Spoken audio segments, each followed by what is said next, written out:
بسم اللہ الرحمن الرحیم۔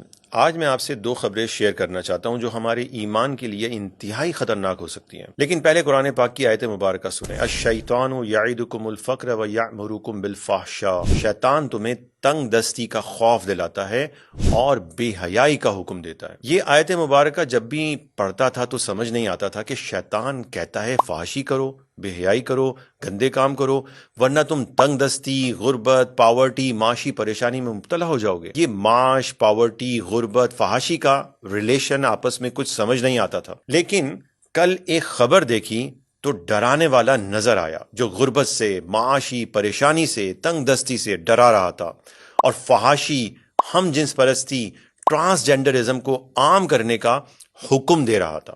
جی ہاں، یہ ڈرانے والا ہے ورلڈ بینک، جو ڈرا رہا ہے یوگینڈا کو، جس نے ہم جنس پرستی، L G B T, transgenderism کے خلاف ایک قانون بنایا ہے۔ ورلڈ بینک یوگینڈا سے کہہ رہا ہے کہ زیادہ نیک نہیں بنو، ہم جنس پرستی، L G B T, transgenderism اور فحاشی کرنے کو قانونی حق دو، ورنہ ہم تمہیں مزید کوئی قرضہ نہیں دیں گے اور تم مزید مالی پریشانیوں میں پھنس جاؤ گے۔ اب تو یہ آیت مبارکہ ایسی واضح سمجھ آ رہی ہے کہ کوئی سوال ہی باقی نہیں رہتا۔ اس وقت کے کیپٹلسٹ مالیاتی ادارے، world bank, I M F, یہ سب شیطان ہیں جو پوری دنیا کو غربت، بھوک، افلاس اور معاشی پریشانیوں سے ڈرا رہے ہیں اور فحاشی پھیلانے، ہم جنس پرستی کو عام کرنے کا سر عام حکم دے رہے ہیں۔ اب آئیے آج کی دوسری بری خبر سنیں۔ پاکستان کے ممکنہ نگراں وزیر اعظم کے لیے حفیظ شیخ کو نامزد کیا گیا ہے، اور یہ صاحب کون ہے؟ یہ کہاں سے پیراشوٹ سے اتر کے آ جاتے ہیں؟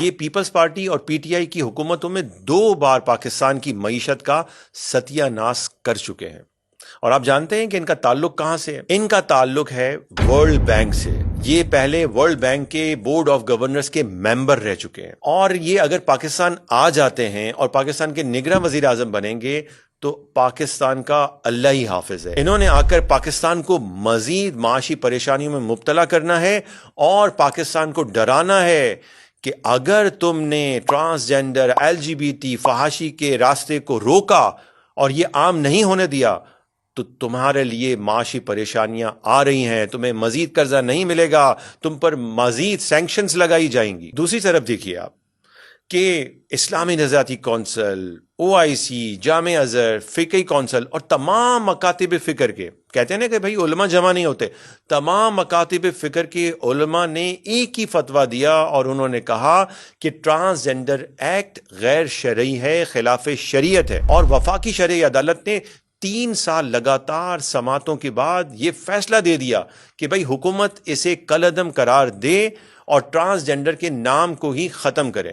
لیکن دوسری طرف کیا ہو رہا ہے؟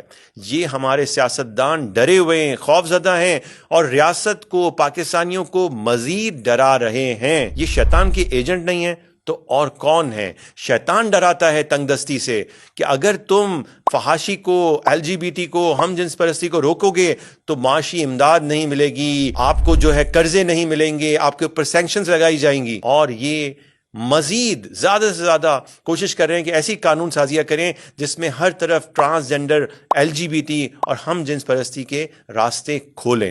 تو یہ پاکستان اور پاکستانیوں کے لیے بہت ہی مشکل وقت ہے، یا تو آخرت کو ترجیح دیں، ایمان بچائیں، یا پھر معاشی سہولیات اور چند دنوں کے دنیاوی فائدوں کے عوض آخرت کو بیچ دیں۔ اب لوگ جب ہماری باتیں سنتے ہیں تو کہتے ہیں کہ بھئی ہم عام لوگ کیا کر سکتے ہیں، ہم عوام کیا کر سکتے ہیں؟ یہ جو شیطان ہمیں دھمکیاں دے رہے ہیں اور ڈرا رہے ہیں کہ تم معاشی پریشانیوں میں پھنس جاؤ گے، جی ایس پی پلس کی فیسلٹی ختم ہو جائے گی، تو بھائی اسی آیت مبارکہ کا اگلا حصہ بھی ذرا دیکھیے۔ قرآن پاک میں اسی آیت مبارکہ میں اللہ تبارک و تعالیٰ کیا ارشاد فرماتا ہے؟ واللہ یعیدکم مغفرۃ منہ وفضلا، اور اللہ تم سے اپنی بخشش اور فضل کا وعدہ فرماتا ہے، یعنی اللہ نے دنیا میں بھی فضل کا وعدہ فرمایا ہے، یعنی کہ آپ کے لیے معاشی پریشانیاں ختم ہو جائیں گی اگر اللہ کے راستے پر آؤ گے، اور آخرت میں بھی اللہ تبارک و تعالیٰ بخششیں عطا فرمائے گا۔ اگرچہ یہ نظام ہی بھائی ہمیں تو سمجھ نہیں آتا، جو کہ پورا کا پورا کرپٹ ہو چکا ہے، پھر صرف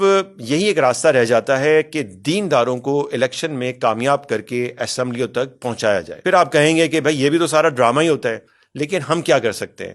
ہم جو کر سکتے ہیں وہ یہ ہے کہ ہم اپنی ذمہ داری ادا کر دیں اور پھر اللہ کے فضل سے امید لگائیں۔